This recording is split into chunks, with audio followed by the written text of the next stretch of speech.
नमस्कार मित्रांनो, सुप्रभात. आजच्या या तासिकेमध्ये आपल्याला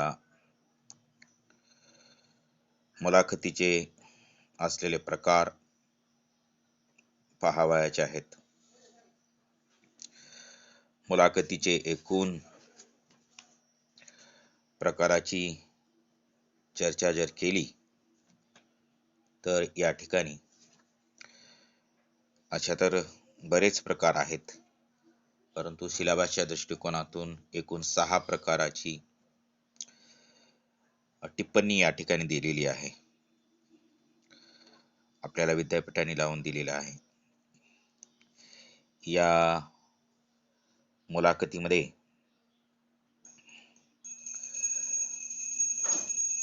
जे काही प्रकार आपण पाहणार आहोत, त्या प्रकारामध्ये पहिले जे प्रकार आहे तो प्रकार म्हणजे निर्देशित मुलाखत. आता निर्देशित आता तुम्हाला हे मराठी शब्द आहे, त्यालाच मार्गदर्शन पर मुलाखत असंही म्हटलं जातं. गाइडेड इंटरव्ह्यू असं इंग्लिश मध्ये त्याचं ट्रान्सलेट आपल्याला करता येईल. आता अशा प्रकारच्या मुलाखतीमध्ये निर्देशित असलेली ज्या गोष्टी आहेत त्या गोष्टीचा या ठिकाणी यात समावेश करण्यात आलेला असतो. या मुलाखतीत उमेदवाराची कौटुंबिक व सामाजिक पार्श्वभूमी समजून घेण्यासाठी तसेच उमेदवाराची क्षमता जाणून घेण्यासाठी कोणते आणि कशा प्रकारचे प्रश्न विचारले जावेत हे कमिटीच्या माध्यमानं अगोदरच ठरविलं जातं, किंवा ही तज्ञ मंडळी जी आहे, ही तज्ञ मंडळी अगोदरच या प्रकारच्या प्रश्नांची मांडणी या ठिकाणी ते करत असतात. या पद्धतीत संभाषण लांबून उमेदवाराला आपले विचार मांडण्याची पुरेशी संधी ही दिली जात असते. म्हणजे त्यांच्या कौटुंबिक असेल, घराबद्दल असलेल्या गोष्टी, वडिलाचा व्यवसाय, आईचा व्यवसाय, पालकांचा व्यवसाय, व्यवसायाचा तुमच्या अभ्यासावर झालेला परिणाम, त्याचबरोबर इतर ज्या गोष्टी आहेत त्या गोष्टींचा सुद्धा या ठिकाणी उहापोह ते करत असतात. त्यामुळे उमेदवाराच्या व्यक्तिमत्वाचे वस्तुनिष्ठ मूल्यमापन या ठिकाणी करण्यात येते. निर्देशित मुलाखतीद्वारे उमेदवारातील आत्मविश्वास, चिकाटी, नेतृत्व गुण, निष्ठा इत्यादी गुणांचे मूल्यमापन या ठिकाणी केले जाते. त्यानंतर दुसरं प्रकार जर पाहिला तर अनिर्देशित मुलाखत, अनगाइडेड इंटरव्ह्यू. वर आता आपण जे काही पाहिलं, यापूर्वी जे काही पाहिलं, ही निर्देशित मुलाखत. आणि यातील सर्वात मोठा दोष जर कोणता असेल तर या ठिकाणी ठराविक प्रश्नांचीच उत्तरे मिळतात. परंतु या ठिकाणी या सर्व गोष्टीचा विचार करत असताना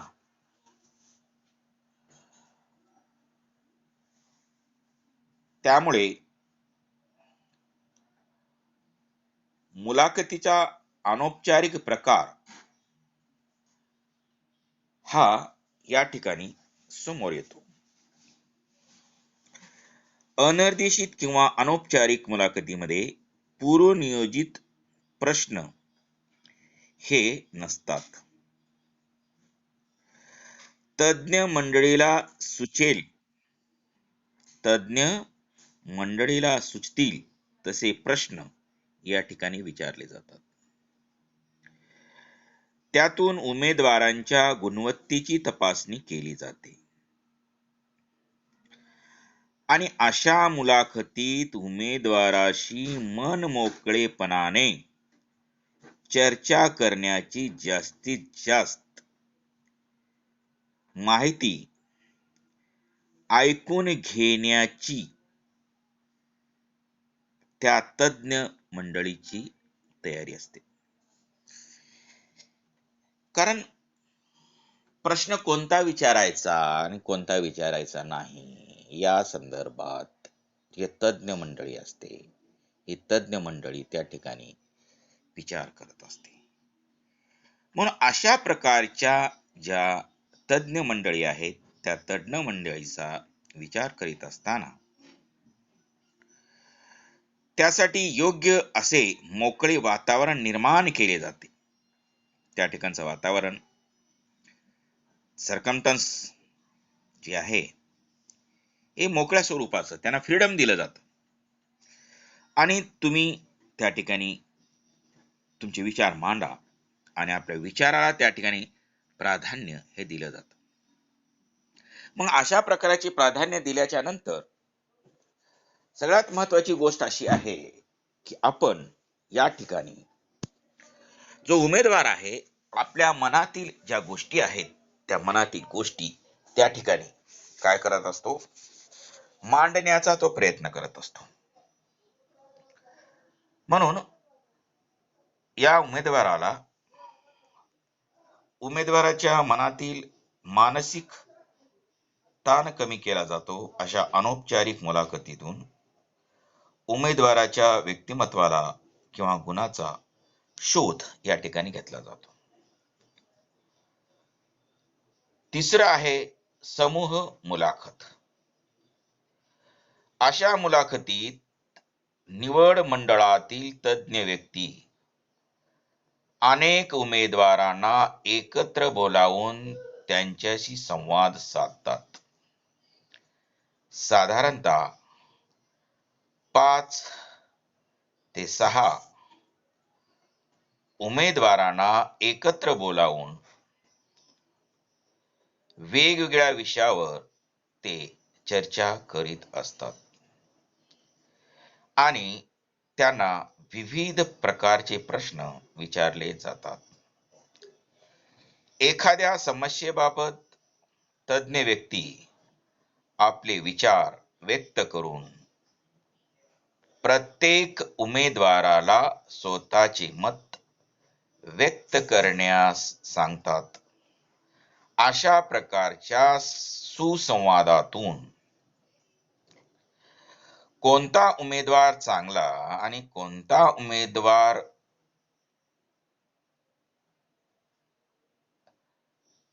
निकृष्ट दर्जाचा म्हणण्यापेक्षा त्यांना आकलन नाही या प्रकारचं मूल्यमापन या ठिकाणी केलं जातं.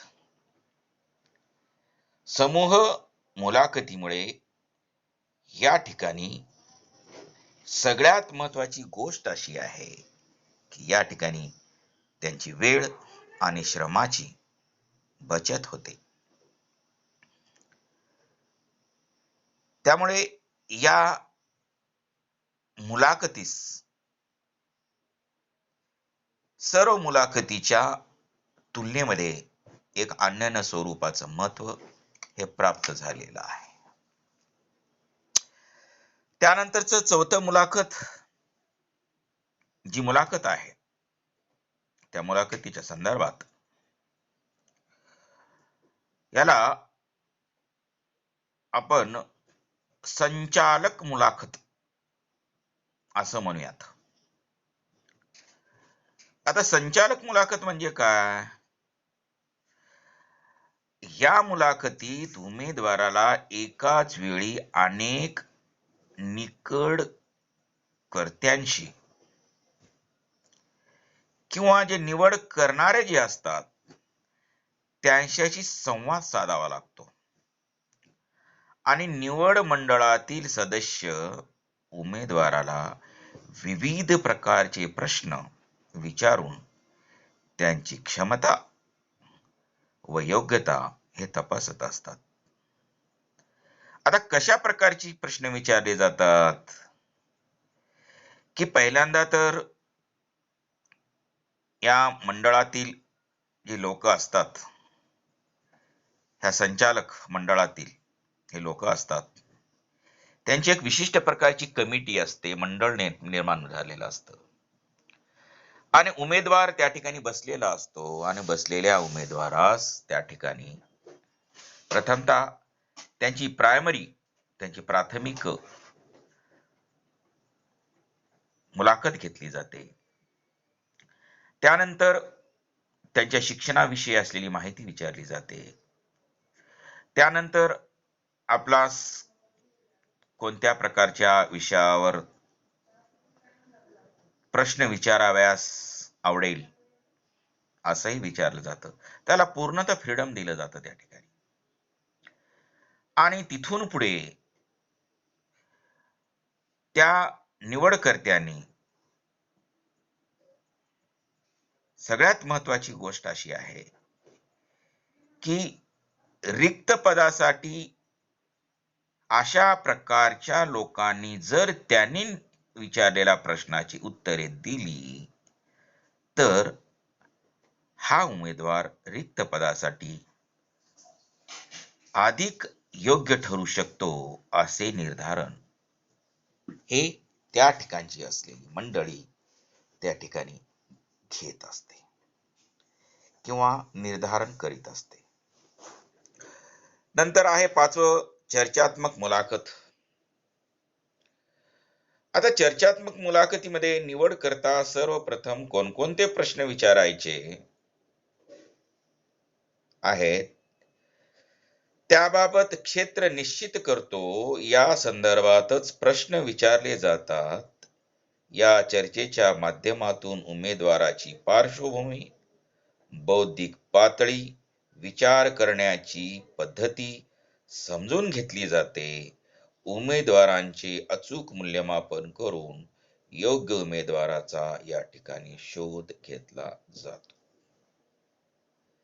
म्हणजे असं काय आहे, चर्चा करत असताना ह्या दोन आपसातील जी काही व्यक्ती आहे आणि उमेदवार ह्या चर्चा करत असताना ज्या विषयावर चर्चा करायची आहे, समजा लोकप्रशासनाचा विषय आहे आणि लोकप्रशासनाची रिक्त जागा भरायची आहे आणि रिक्त जागा भरत असताना पहिल्यांदा माझं सगळं नाव विचारेल, त्याच्यानंतर माझं क्वालिफिकेशन विचारतील, त्याच्यानंतर कॉलेज विचारतील, महाविद्यालयीन स्तरावर कोणत्या ऍक्टिव्हिटी केल्यात का हे विचारतील, NCC मध्ये सहभाग होता का हे विचारतील, NSS मध्ये सहभाग होता का हे विचारतील, कॉलेज लाईफ मध्ये भाषण स्पर्धा, वक्तृत्व स्पर्धा, त्याचबरोबर गट चर्चा यामध्ये आपण सहभाग घेतलात का, कॉलेज ऍक्टिव्हिटी मध्ये तुम्ही कशा पद्धतीने केलात, आपलं संभाषण कौशल्य दाखवला, त्याचबरोबर तुम्हाला जे काही त्या ठिकाणी तज्ञ असतात, विषय तज्ञ, हे विषय तज्ञ त्या ठिकाणी येतात आणि त्या ठिकाणी बसलेले असतात आणि ते विचारतात. पहिलाच प्रश्न असतो की आपल्या आवडीचा विषय कोणता. मग त्यावर आपण विचार असतो. मग आता आपल्या आवडीचा विषय कोणता आहे हे बघत असताना त्यावेळेस आपल्याला म्हणायचं असतं की ज्या विषयामध्ये आपल्याला आवड आहे ते विषय त्या ठिकाणी आपल्याला सांगावा लागतो. समजा मी विचारलं लोकप्रशासनाचे सिद्धांत, जो काही आपण प्रथम वर्षाला काय केलं, अभ्यासलं. त्यावर आधारित लोकप्रशासन मग तिथून सुरू करतील.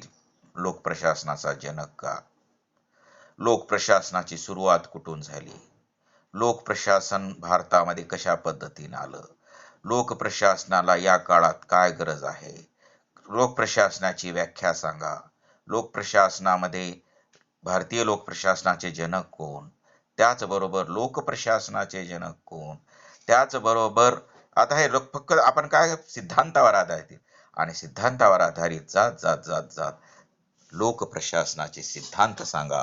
हे सांगितल्यानंतर आपल्याला त्या ठिकाणी आपण जे काही शिकलेलं आहे, लोकप्रशासनाची व्याख्या, व्याप्ती, स्वरूप, त्यानंतर खाजगी प्रशासन आणि सार्वजनिक प्रशासन यातील भेद, फरक, संघटना, नियोजन, अधिकारपद परंपरा, मार्गदर्शकता, त्याचबरोबर हे वेगवेगळ्या ह्या गोष्टीवर ते प्रश्न विचारत असतात आणि आपल्याला चर्चा करण्यासाठी खूप मोठं त्या ठिकाणी वातावरण त्या ठिकाणी निर्माण केलं जातं. खूप मोठं डायस म्हणजे खूप मोठं त्या ठिकाणी व्याप्ती त्या ठिकाणी आपल्याला दिली जात असते. आणि ज्या वेळेस प्रश्न, त्यासाठी मी काय म्हटलं होतं तुम्हाला, मी प्रश्नाची उत्तरे देत असताना हो सर, हा सर, नाही सर, येस सर, अशा पद्धतीनं आपण प्रश्नाची उत्तरे त्या ठिकाणी देणं गरजेचं आहे.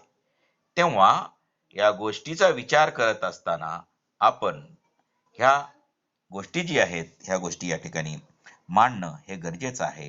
ही एक चर्चात्मक स्वरूपाची जी काही मुलाखत आहे, ही एक मुलाखत सुद्धा अतिशय महत्वाची मुलाखत म्हणून या ठिकाणी मांडली जाते. मित्रांनो, हे आपल्याला ऍक्च्युली सिलेबसला नाही, तरी परंतु तुम्ही तुमच्या भविष्यासाठी तुम्ही जर कुठे नागरी सेवेच्या संदर्भात किंवा IAS IPS किंवा MPSC UPSC जर तुम्ही जर काय करणार असताल, तयारी करणार असताल, तर त्यावेळेस तुम्हाला सांगतो मी, या गोष्टी ज्या आहेत या गोष्टी या ठिकाणी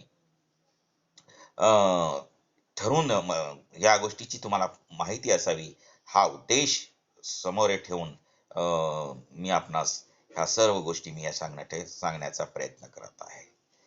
त्यानंतरचं शेवटचं आहे वीडिंग इंटरव्ह्यू. Weeding interview. आता वीडिंग इंटरव्ह्यूचा अवलंब स्वातंत्र्यपूर्व काळात ICS भारतीय नागरी सेवा च्या स्पर्धा परीक्षेत प्रभावी व्यक्तिमत्व नसलेल्या उमेदवारांना परीक्षेस बसू न देण्यासाठी केला जात होता. अशा प्रकारचा इंटरव्ह्यू लेखी परीक्षेच्या अगोदर घेण्यात येत होता. म्हणजे बघा, आता लेखी परीक्षा पहिल्यांदा होत असते आणि त्याच्यानंतर इंटरव्ह्यू होत असतं. डॉक्टर MP शर्मा जे आपले कोणाचे भारतीय प्रशासनाचे जनक म्हणून ओळखले जातात, त्यांच्या मते वीडिंग इंटरव्ह्यूचा उद्देश निवड करणे हा नसून नकार देणे किंवा गाळणे हा आहे. आणि इंग्लंडमध्ये आजही विदेश सेवेतील अधिकाऱ्याची भरती करण्यासाठी या पद्धतीचा अवलंब केला जातो. एखाद्या पदासाठी मोठ्या प्रमाणात उमेदवारांचे अर्ज आले असतील तर त्यातील कमकुवत उमेदवाराला परीक्षेपूर्वीच गाळण्याची ही पद्धत या ठिकाणी वापरली जाते. म्हणून ही पद्धत भारतात नाही, परंतु तुम्हाला माहित असावं की ही एक अशा प्रकारची सुद्धा एक इंटरव्ह्यू असते. तुम्ही त्या परीक्षेत इलिजिबलच नाही, तुम्हाला त्या परीक्षेचं नॉलेजच नाही, त्याच्या अगोदरच काय करून टाकायचं, त्या लेखी परीक्षेला बसू देण्याच्या अगोदरच तुम्हाला त्या ठिकाणी काही प्रश्न करायचे आणि जे खरोखर ओरिजिनल व्यक्ती येतील, जसं कोण बनेगा करोडपती मध्ये तुम्हाला सांगतो मी, बरोबर आहे की नाही, कोण बनेगा करोडपती मध्ये किंवा डान्स इंडिया डान्स मध्ये तुम्हाला सांगतो मी, हे करत असताना पहिल्यांदा काय करत असतात, त्यांची परीक्षा घेत असतात आणि त्यांच्यानंतर काय केलं जातं, त्यांना त्या डायस वरती, त्या स्टेज वरती त्यांना आणलं जातं. किंवा काय म्हणायचं ते गीत गायन स्पर्धा ज्या असतात त्या त्या स्पर्धेमध्ये सुद्धा हे सुद्धा आवाज की दुनिया हे जे काय आहेत तुम्हाला किंवा सारेगमप हे जे काय आहे या ठिकाणी अशा पद्धतीने पहिल्यांदा त्याचा ट्राय घेतला जातो आणि त्याच्यानंतर त्यांना निवड केली जाते. त्यामधून सुद्धा आणखीन कोणते त्यातून फक्त एकच काढला जातो. एकच जसं आपलं सुराचा आवाज सध्याच्या काळातला नवा तरुणचा तो मला वाटतं ते सलमान अली हा सलमान अली एकटाच ठरला ना आणि तो त्या ठिकाणी जिंकला. त्याचबरोबर त्याच्याशी त्याला सोबती असलेले चार जे आहेत त्या चारही व्यक्तीची त्या ठिकाणी काय केलेली आहे मजबूत. म्हणजे या ठिकाणी गाळण्याची पद्धत पहिल्यांदा असते. जे कमकुवत जे का असतात ते कमकुवत असलेली ज्याला सूर नाही बेसूरपणे गात असतात. आता माझ्यासारखा माणूस जर गायला लागला तर तुम्हाला सांगतो मी ते त्या ठिकाणी असलेली सर्वच मंडळी ऐकायला बसायच्या ऐवजी पळून जातील तुम्हाला सांगतो मी. अशा प्रकारचा सूर आहे. पण सुराची देण जी आहे ईश्वरानं सगळ्यांना सारख्या पद्धतीची दिली नाही. कुणाला काय दिलेलं आहे तर कुणाला काय दिलेलं आहे. तुम्हाला सांगतो मी सचिन तेंडुलकरला मास्टर ब्लास्टर म्हणजे ह्याचं नॉलेज म्हणजे क्रिकेटचं दिलं, देणगी मिळाली. सुनील गावस्करला देणगी मिळाली. लता मंगेशकर यांना स्वराची देणगी मिळाली. कुणाला भाषण देण्याची कला असते, कुणाला अभिनयाची कला असते. प्रत्येकानाच वेगवेगळ्या प्रकारची कलेची देणगी देत असते. परंतु मित्रांनो, आपण काय करत असतो माहिती आहे का? मेन म्हणजे आपल्यातला असलेला आत्मविश्वास आपण काय करत असतो त्या ठिकाणी कमकुवत ठेवत असतो. आणि हा आत्मविश्वास जर दृढ असेल तर आपण कुठेही काही कशाही पद्धतीनं आपण टार्गेट या ठिकाणी काय करू शकतो मांडू शकतो. म्हणून ही गोष्ट या ठिकाणी खूप महत्वाची असलेली दिसून येते. म्हणजे या भरती प्रक्रियेत मुलाखती ही आवश्यक व उपयुक्त बाब असली तरी या पद्धतीत काही दोष आढळून येतात. या मुलाखतीच्या माध्यमातून सर्व उमेदवारांना न्याय मिळेलच असे ठामपणे सांगता येत नाही. मुलाखतीचा अल्प कालावधी, उमेदवाराची गर्दी, कृत्रिम वातावरण, वशिलेबाजी, काही अधिकाऱ्यांची हुकुमशाहीची वृत्ती इत्यादी दोषामुळे मुलाखतीद्वारे निवडलेला उमेदवार कार्यक्षम, प्रामाणिक हा असतोच असे ठामपणे सांगता येत नाही. म्हणून मुलाखतीचे या ठिकाणी असलेले दोष या ठिकाणी ही या ठिकाणी दिसून येतात. म्हणून या दोषीच्या संदर्भात एका विचारवंतानं असं म्हटलेलं आहे. तो विचारवंत म्हणजे ईडी गोरबाला, डॉक्टर हार्मन फायनर यासारख्या प्रशासकीय विचारवंतांनी काही उपाय सुचविले आहेत. त्यांच्या मते प्रशासनाला उत्तम अधिकारी प्राप्त करण्यासाठी मुलाखतीऐवजी बौद्धिक व भावनात्मक गुणांचे दर्शन घडून आणणाऱ्या मानसशास्त्रीय चाचण्या घेण्यात याव्यात. डॉक्टर फायनर यांच्या मते मुलाखतीचा कालावधी किमान 30 मिनिटे असावा. मुलाखत घेणारे परीक्षक व्यावसायिक व विद्यापीठीय क्षेत्रातील तज्ज्ञ असावेत. तोंडी प्रश्न विचारले जाणारे जे काही प्रश्न आहेत हे प्रश्न हे लेखी परीक्षेतील पूरक असावेत.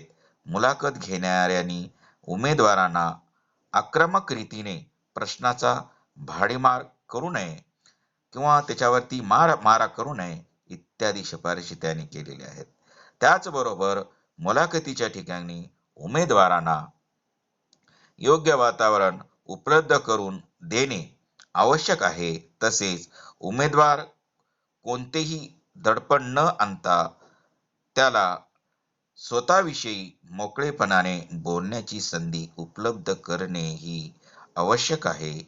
अलीकडच्या काळात प्रशासनात फार मोठ्या प्रमाणात इलेक्ट्रिक आणि ऑटोमॅटिक साधनाचा वापर हा होत आहे. त्यामुळे उमेदवारांना तांत्रिक ज्ञानही अवगत असणे आवश्यक आहे. कारण का आजच्या काळामध्ये आजचं जे काही युग आहे हे तंत्रज्ञानाचा युग आहे आणि तंत्रज्ञानाच्या युगामध्ये या सर्व गोष्टीचा या ठिकाणी सार्वजनिक दृष्टिकोनातून विचार करणं गरजेचं आहे. कारण मित्रांनो, कारण याची ख्याती, याची आता जाण कुणाला जर होत असेल तर आपल्या महाविद्यालयामध्ये असलेल्या ज्या काही स्वतःला खूपच नामवंत आणि गुणवंत म्हणून ओळखले जातात त्या प्रकारच्या लोकांना खूप मोठी अडचण होऊ लागलेली आहे. कारण त्यांना तंत्रज्ञानाचा, अर्थातच मोबाईलमध्ये असलेले जे सॉफ्टवेअर आहेत, जे तुम्ही हे करत असता, त्याच्यासोबत तुम्ही दररोज खेळत असतात, तुम्ही त्यात आमच्यापेक्षा जास्त नॉलेजेबल आहात. आम्हाला पुस्तकाचं नॉलेज आहे, परंतु आता ऑनलाईन पद्धतीने शिकवण्यासाठी आणि तंत्रज्ञानाचा वापर या ठिकाणी करावा लागलेला आहे. त्यामुळे या या ठिकाणी एक जे काही टीम आहे, तुम्हाला सांगतो मी, मायक्रोसॉफ्ट टीम जी काय तुम्ही डाउनलोड केलेली आहे आणि तुम्हाला आम्ही काय दिलेले आहोत, हे आपलं युजर आय डी आणि पासवर्ड दिलेले आहोत. हे युजर आय डी पासवर्ड सुद्धा विद्यार्थ्यांना त्या ठिकाणी टाकता येणार झालेला आहे. मग आता टाकता येत नाही, हे करता येत नाही, ते करता येत नाही, तर करायचं काय सांगा मला? करायचं काय? पण शिकणं तर गरजेचं आहे ना. त्यासाठी आम्ही शिकलो. मी स्वतःहून शिकलो, तुम्हाला सांगतो मी. लॉकडाऊनच्या काळामध्ये अनेक प्रकारच्या ज्या काही वेबिनार होत होत्या, त्या वेबिनारमध्ये ह्या सगळ्या गोष्टी मला शिकण्यास आल्या आणि तिथून पुढे मी अनेक वेगवेगळ्या प्रकारचे सर्टिफिकेटही घेतले. या वयापर्यंत मी शिकत आहे आणि शिकणार आहे. हिवरे, आतापर्यंत मी शिकत आहे आणि शिकणारी आहे आणि पुढे शिकत राहीन. परमेश्वर फक्त आपल्या प्रकृती चांगली ठेवो आणि तुमच्या सर्वांचे आशीर्वाद मला मिळत राहो. मी तुम्हाला खूप जास्तीत जास्त ज्ञान देण्याचा मी प्रयत्न करेल. आणि सगळ्यात महत्त्वाची गोष्ट अशी आहे की या ठिकाणी हा या ठिकाणी मुलाखत जी आहे, मुलाखतीचे हे प्रकार या ठिकाणी संपतात आणि त्या संबंधात असलेले काही गुण आणि दोष हे पण आपण या ठिकाणी पाहिलेले आहेत. म्हणून आजची तासिका आपण या ठिकाणी पाहणं गरजेचं आहे. आणि यानंतर एक आहे, ते आहे तिसरं आहे पद वर्गीकरण. हा पद वर्गीकरण ही आपल्याला नाही, जर तुम्ही घ्या म्हणत असाल तर त्याला एक पिरियड लागतं. या पद वर्गीकरणामध्ये IAS, IPS, IFS या प्रशासकीय सेवेतील ज्या काही यंत्रणा आहेत, यंत्रणेच्या संदर्भात असलेली जी काही पद्धत आहे, ही पद्धत या ठिकाणी शिकवली जाते. तर तुम्ही जर म्हणत असताल हिवरे, तर मी उद्याच्या पिरियडला घेतो जर म्हणत असताल तर, नाहीतर नसेल तुम्हाला शिकायचं तर मी दुसरं जे चॅप्टर आहे त्या दुसऱ्या चॅप्टरला मी उद्या हे करतो.